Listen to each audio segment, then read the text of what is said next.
Salve, salve, meu amigo concurseiro, minha amiga concurseira.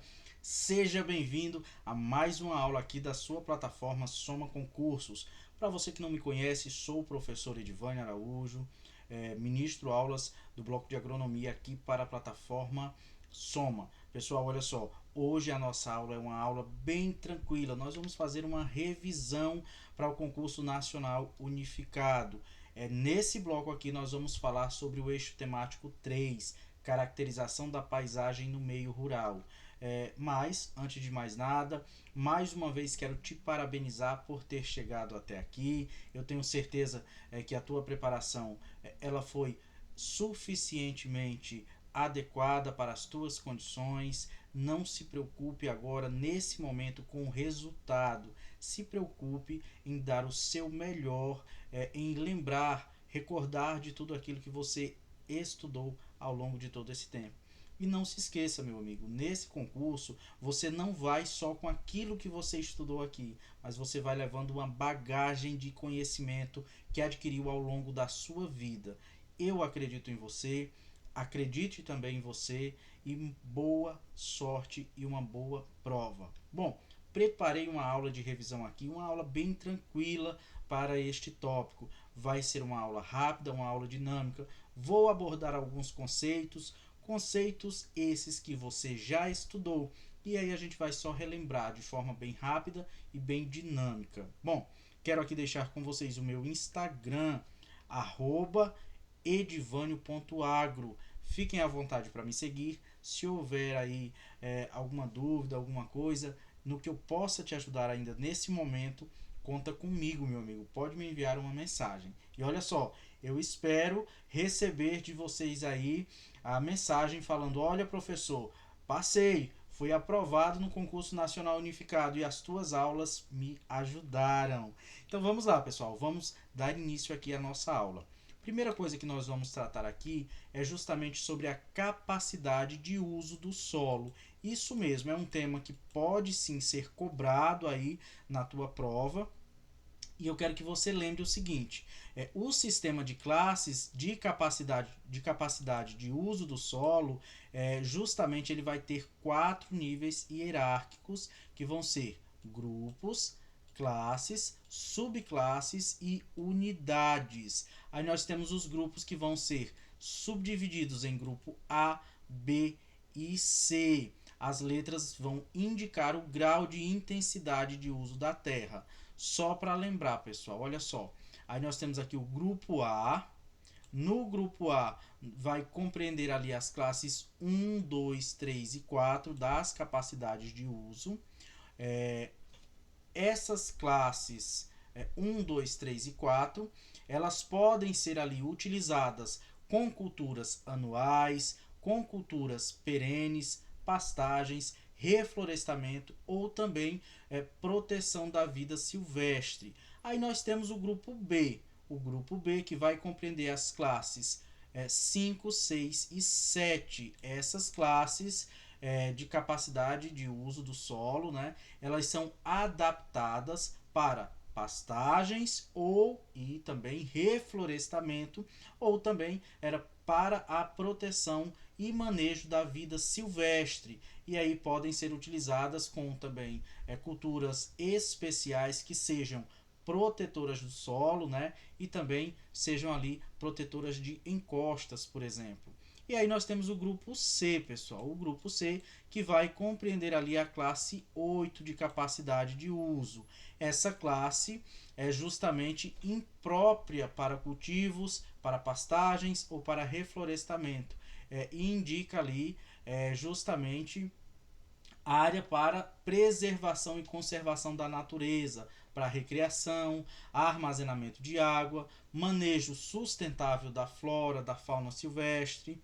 Então, é interessante aqui você recordar quais que são os grupos e quais que são as classes. Bom, vamos seguir aqui.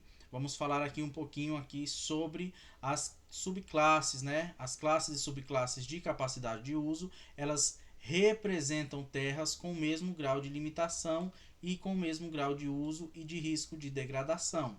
Aí, como a gente viu, elas são no número de 8, elas vão de 1 a 8. Aqui é o detalhe que eu preciso que você recorde. Não esqueça disso porque é muito importante. A intensidade de uso vai ser decrescente, do primeiro ao oitavo. Ou seja, as primeiras elas têm poucas restrições e a última, que é a oitava, ela ali apresenta muita restrição. Bom, vamos lá. A classe 1, apta para qualquer cultura, sem práticas de conservação conservação e correção do solo, então ela é a menos restrita. A segunda, ela pode ser também apta para qualquer cultura, desde que sejam adotadas algumas práticas simples de conservação e de correção do solo. A classe 3, ela pode ser apta ali para culturas com práticas complexas de conservação e correção do solo. E a classe 4, apta para culturas com o mínimo de revolvimento do solo possível. Bom, agora vamos falar ali das classes 5, 6, 7 e depois também da classe 8. A classe 5 é apta ali para as culturas como pastagem, reflorestamento, apenas em situações especiais. Isso mesmo, indicadas ali justamente em função da limitação em geral. Muitas vezes ocorre ali excesso de água, como por exemplo isso, né? Então ali às vezes também deve ser usadas ali algumas práticas especiais de conservação do solo e da água. E nós temos aqui a classe 6, que é apta para culturas perenes. Isso mesmo, apta para culturas perenes, que sejam culturas ali protetoras do solo, cultivos de pequena extensão, que tenham boa cobertura do solo, justamente podem ser aptas ali para pastagens desde que bem manejadas, reflorestamentos com práticas de conservação do solo também são aptas aí na classe 6. A classe 7 é apta para pastagens, desde que bem manejadas, e a classe 8 justamente imprópria para culturas, pastagens ou reflorestamento. E aí, como a gente já falou, a classe 8, elas vão servir ali basicamente como abrigo e proteção para fauna e flora silvestre, podem ser utilizadas como ambiente para recriação e também armazenamento de água, e elas vão se encontrar também nessa classe aí algumas áreas que tenham restrição ao uso agrícola, estabelecidos ali dentro da legislação. Aí você lembra, por exemplo, de áreas de preservação permanentes que vão se encontrar ali na classe 8. Bom, dito isso, pessoal, vamos dar andamento aqui na nossa aula. Ainda temos muitos conceitos para relembrar aqui. Vamos tratar agora sobre áreas livres de praga e área de baixa prevalência de pragas. Pessoal, o que é uma área livre de pragas? Recorda aí, você já estudou isso, um conceito muito importante para a tua prova. Vai ser o que? Uma área livre de praga é uma área na qual uma praga específica ela não ocorre. E isso vai ser demonstrado através de evidência científica e, quando apropriado, essa condição vai ser mantida ali oficialmente. Então, pessoal, olha só, área livre de praga essencialmente é aquela área onde a praga, aquela determinada praga, ela não está presente.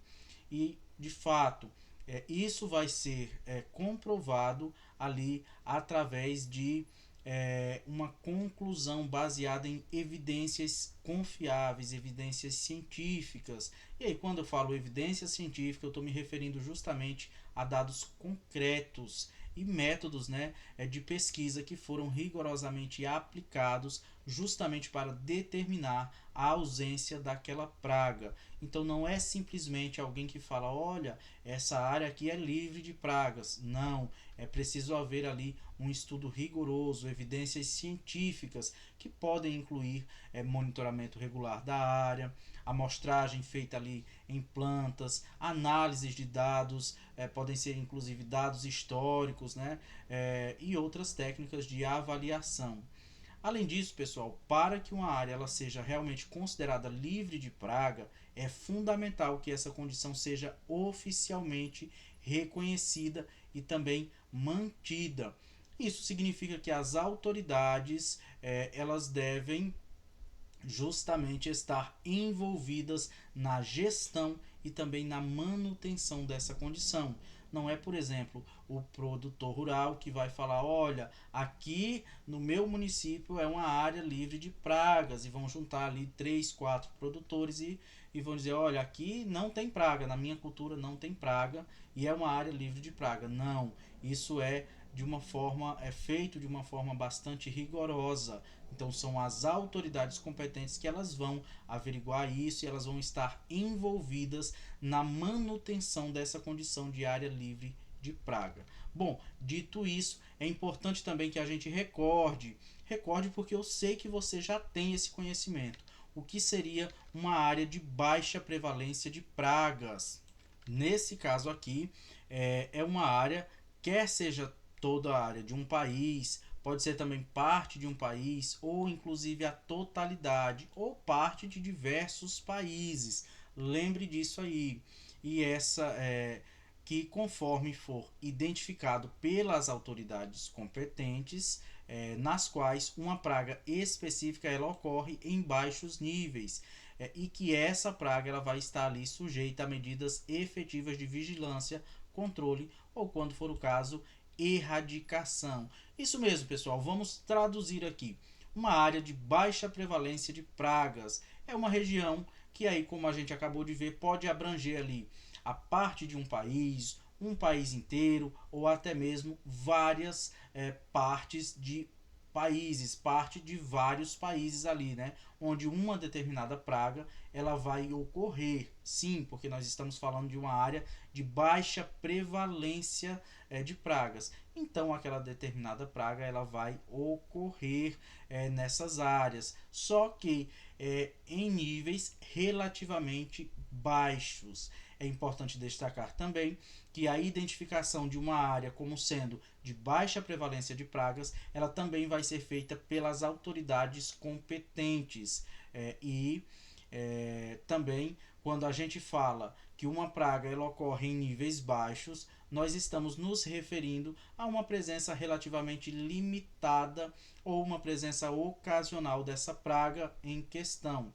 Então, dizer, por exemplo, se essa praga ela acontece num país inteiro, ela está ali num país inteiro amplamente disseminada, então ela deixa de ser uma área, esse país deixa de ser ali considerado como uma área de baixa prevalência de pragas. Então precisa que seja, de fato, uma área onde essa praga ocorre ali em baixos níveis, que vai ser determinado também através de um monitoramento constante ali realizado pelas autoridades competentes. Esse monitoramento vai envolver coleta de dados, análises realizadas por especialistas e também é importante a gente destacar que, embora essas pragas elas ocorram em níveis baixos, elas vão estar ainda assim sendo monitoradas, pois elas representam uma ameaça em potencial para a agricultura e também para o meio ambiente. Então, justamente, vão haver ali medidas efetivas de vigilância, de controle e também de erradicação, que serão implementadas e também serão mantidas pelas autoridades competentes. Vale lembrar que essas medidas podem incluir programas de vigilância intensiva, justamente para monitorar a presença e também a dispersão dessas pragas. Pode incluir também ali estratégias de controle, justamente para reduzir a população, e métodos de erradicação, justamente com aquele viés de eliminar o problema daquela praga e quando possível, claro. Bom, dito isso, é interessante a gente saber que o objetivo dessas ações é justamente impedir que essa praga ela possa causar impactos, que ela possa se disseminar e causar impactos na agricultura e também na ecologia local. Olha só, pessoal, agora a gente precisa entender a importância do reconhecimento dessas áreas. Bom, qual que é a importância? Primeiro, nós precisamos falar de mercado, justamente porque as partes contratantes, né, exportadoras, ou seja, os países que exportam produtos agrícolas, eles podem optar por estabelecer áreas livres de pragas ou então áreas de baixa prevalência de pragas, e isso vai se dar por uma série de razões. Uma delas é justamente para manter ou garantir ali, né, um melhor acesso aos mercados internacionais. Isso porque quando há um status fitossanitário reconhecido, vai facilitar a entrada de produtos agrícolas nesses mercados. Então, o primeiro ponto aqui é justamente a importância do mercado, justamente aqui para a parte exportadora. E também proteção fitossanitária, quando a gente pensa ali na parte importadora. Por exemplo, as partes contratantes, que sejam ali os países importadores, são aqueles países que vão receber os produtos agrícolas, eles podem considerar ali áreas livres de pragas ou áreas de baixa prevalência de praga como medidas fitossanitárias eficazes para proteger a sua agricultura contra pragas e contra doenças. Então, para garantir que haja ali um nível adequado de proteção fitossanitária, os países importadores, eles também podem encontrar muitas vantagens em reconhecer prontamente essas áreas estabelecidas ali de acordo com as normas internacionais. Para além disso, nós ainda precisamos falar que existem alguns princípios. Bom, quais são os princípios envolvidos aí nesse processo de áreas livres de pragas e áreas de baixa prevalência de pragas? Pessoal, a gente precisa lembrar do princípio da soberania e também da cooperação. Os países que eles participam ali de acordos internacionais relacionados à proteção fitossanitária, eles possuem autoridade e essa autoridade é soberana para que eles possam tanto prescrever quanto também implementar medidas fitossanitárias em seus territórios. Isso significa o quê? Que cada país ele tem direito de determinar o seu nível apropriado de proteção fitossanitária.